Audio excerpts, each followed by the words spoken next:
Hello friends, చాలా simple and టేస్టీగా mutton చింత చిగురు రెసిపీ ఎలా చేసుకోవచ్చో చూసేయండి.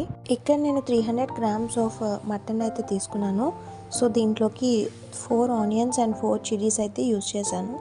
ఆనియన్స్ కొంచెం కుక్ అయిన తర్వాత 1/2 టీ స్పూన్ పసుపు, 1 teaspoon salt and 1 teaspoon అల్లం వెల్లుల్లి పేస్ట్ వేసుకొని కొంచెం ఫ్రై చేసుకోవాలి.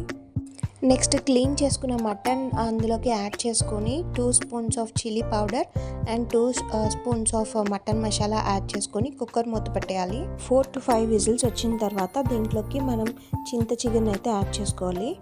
వీడియోలో చూపిస్తున్నట్టుగానే ఒకసారి చేత్తో స్మాష్ చేసుకోవచ్చు, లేదంటే ఒకసారి గ్రైండ్ చేసుకొని కూడా ఆ పేస్ట్ అంతా అందులో యాడ్ చేసుకోవచ్చు.